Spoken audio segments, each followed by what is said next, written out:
We've been in the same location for 185 years. Your grandma tells a story about people drive up and they say, "What time is the museum open?" I always say, "Well, Sundays at 8 o'clock or 10:30, we're open." Well, I mean, you figure all the turmoil that has gone through that church over the years, and we're still there. Sudley United Methodist Church is located on the edge of the Manassas battlefield in northern Virginia and has been a small but compassionate Christian community for hundreds of years. The current building that Sudley worships out of was built 100 years ago, on the foundations of the old church built 100 years before that.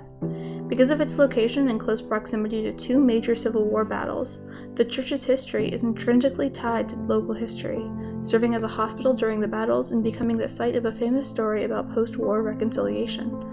The church identity is rooted in its history on the little hill it sits on, from the graveyard dating to the late 19th century to the hundreds of women in particular who have held the congregation together since 1789. Of the few people I've mentioned this project to, all of them agree that Sudley Church is not Sudley Church without the land it was built on. In short, this essay will explore how. Through interviews with active church members, I discovered that Sudley Church indeed has a unique connection to the land and to history, though perhaps not the one I thought. Despite being an old church on an old hill, the Sudley United Methodist Church community is not tied down by history, but rather uses its old stories and community of love to expand into the present and the future. In order to understand how community members relate to the history of the church, it is important to understand what the history is. They think the original church was built in, I'm saying around 1840. They got the land in the 1820s, but it took them 20 years to get the money to build the church. Of course, it had to be rebuilt after the Civil War, 1876. 73. Oh, was it 73? Yeah. Okay. So it took 2 years to build that church. And then that one burnt down in 1918. Well, there's a story there. Yes, there's a story there, but well, the one story is it was struck by light and burnt. The other story is that a pastor was spending too much time with a farmer's wife while he was out in the fields and got caught, and he burnt the church down before he left. Yeah, people that heard from their parents said the smell of kerosene was so bad you couldn't help but think that it had been arson. It burned, no matter which story, it still burned. Yeah. On July 21st, 1861, after the First Battle of Manassas, Union soldier John Rice was wounded and left for dead near Sudley Church. Local residents Amos and Margaret Benson found the young man on the side of the road and nursed him back to health. In 1886, Rice returned to the battlefield and found the Bensons and asked how to repay them. The Bensons were members of Sudley Church and told him how the congregation was debt-ridden from repairing their destroyed sanctuary, which had been used as a hospital during the Civil War battles. When Rice returned home, he took his story to the local newspaper. Within 4 days, he had raised more than enough to cover the church debt. If Amos and Margaret were around, Benson, would you have a story, Jackie, about what the place was like and how important it was to them to have a faith community in the midst of the garden of the pasture and the farmland of Cat Harpin?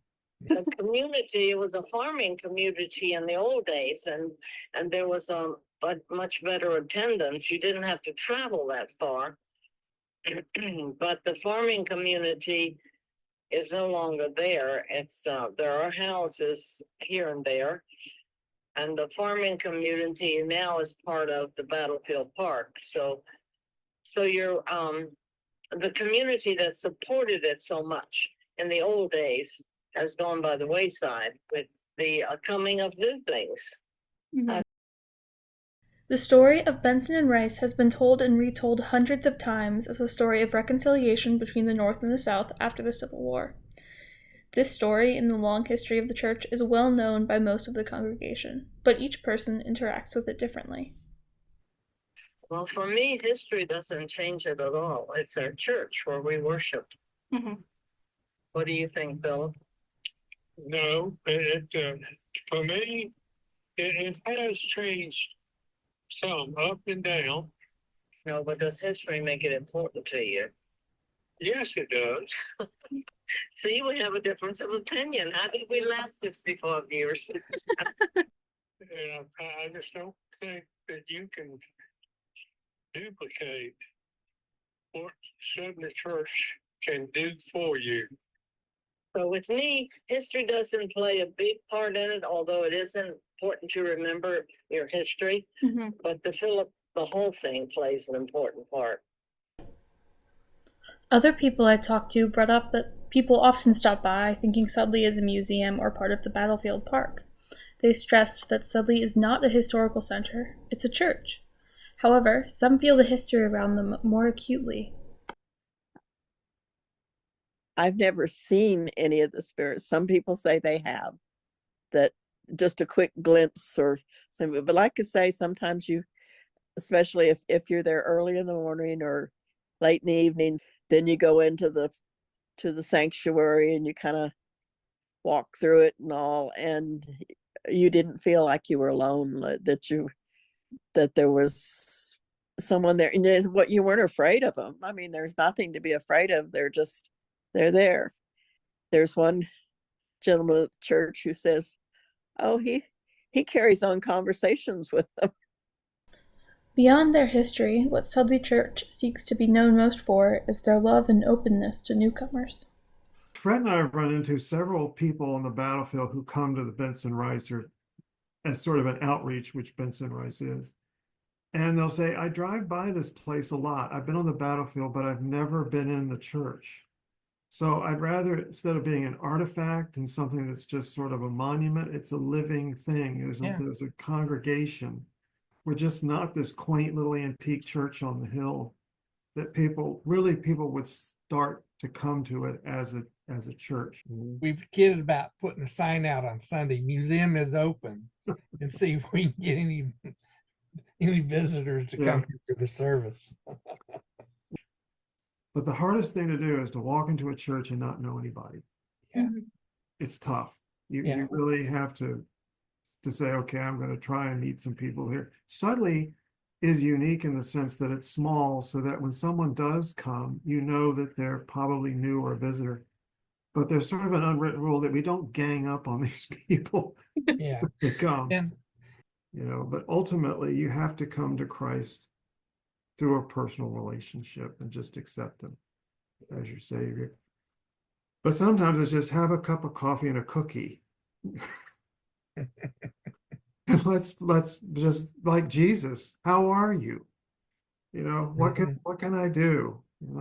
He was the best example, I think. Tom called me one day and said, you got to come at least once. I was going to Grace at that time, and I just moved back in the area. And so I said, okay, I'll come. So Tom and Judy were there, of course. And when I went there, of course, they greeted me and such, but so did other people.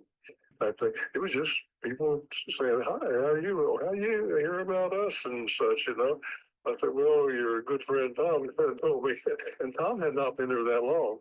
He'd just been there probably a couple of months. And so and I went, and I never left. You become a family member.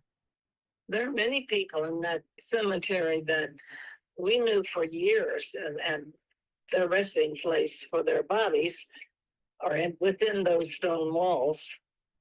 And that's just, we have our own plot there, and that's where we'll go one day. At least as far as we know we will. Yes, we're going. That's where I'm going. Well, he's been there his whole life. Mm-hmm. And I'm a late comer, you might say. But my faith is always with me wherever I am. It doesn't matter if I have to leave where I live now on Pageland, or if I have to go to Timbuktu. My faith would go with me. But we do have our plots. We even put our stone up. We frightened some people many years ago. When they saw the stone, they thought we had died. Most of the people I talked to all mentioned Sudley's beautiful graveyard, which seems to call to both congregants and passerbys as a place of peace. One of the people I talked to has been the caretaker of the cemetery for around 50 years. Because I just figured I've helped a lot of people with putting with the girl there. And so when he saw his daddy die, and he asked me, he said, Mr. Harold, he said, can anybody put my daddy in the ground? I said, well, sure you can, boy. I was at the graveyard at the church one day and a car pulled up, but I thought, well, maybe they need some help. So I said, y'all, hi. Oh, no, we just got off 66. My little girls were upset. They were just hot and tired and crying. We were looking for a beautiful spot to just meditate. And I said, well, take your time. I opened the gate, the big gate there. And I said, if you want to drive up, just drive up. He says, no, we just want to walk and sit. They were there for about an hour.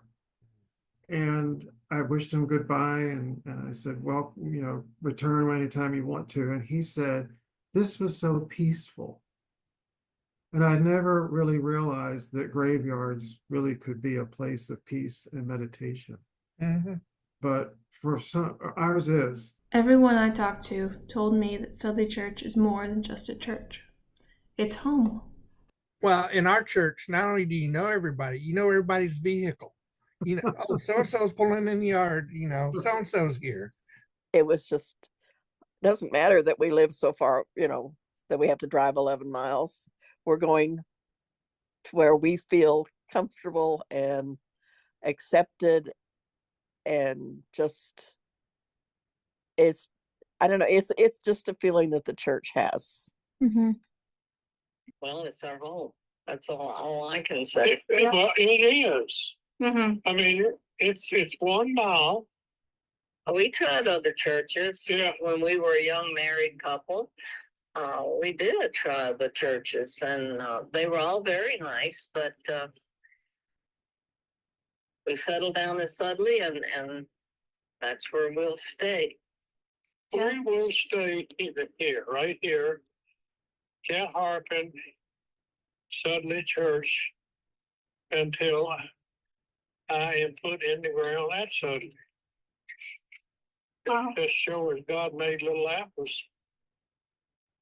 Very good. Well, we just think Sudley Church is special, and we're sticking by Sudley through thick and thin. Through these discussions with members and by reading the church history, I found that Sudley is indeed unique among other churches, especially in the area. Part of this is because of their long history and numerous traditions, including one where every year they have had a huge oyster turkey dinner in the middle of summer for over 100 years. Part of this is also because of their small size, which leads to intimate services in a tight-knit community. It's also shaped by its location, a place of peace in the middle of the battlefield, just off of one of the busiest highways in Northern Virginia. However, I think what really sets Sudley apart is the community of love. Not only do they all love Jesus, they love each other, and uniquely love Sudley Church. That takes different forms for the congregants, such as taking care of the graveyard or reenacting the story of Benson and Rice. The people of Sudley Church know that their church and their community is intertwined with the land, with their history, and use that connection to spread Christ's love, especially through these traditions. As one man described, the people of Sudley Church are keeping the garden, a reference to Genesis 2:15, meaning that maintaining the stories and the land, not to make sure that the history is perfectly preserved, but so that the message of Sudley and the message of Christ is. I was struck when one person described how they use the empty lots in the graveyard as overflow parking for some of their biggest events, namely the oyster turkey dinner. To me, this proves that their holy mission is more important than any piece of land. Rather, the land and the history of the church give Sudley the opportunity to spread God's love and the Christian message, instead of the other way around. Yeah, it's really a good thing to do, to work with the people of Sudley Church. And, I just don't know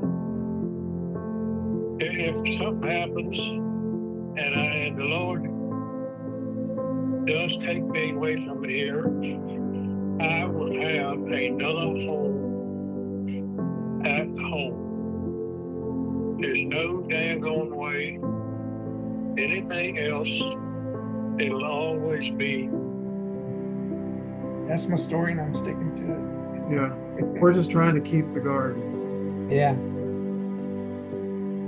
I would like to thank Fred Eckstein, John Myers, Doug McGuire, Nancy Harrover, Philip Harrover, and Diane Hertz for allowing me to interview them. The links to the Sudley website and the book I used as sources are linked in the YouTube description. Also, I would like to thank Blair Wellner for his guidance and for teaching this class, Christianity and Ecology, at UVA during the spring 2025 semester.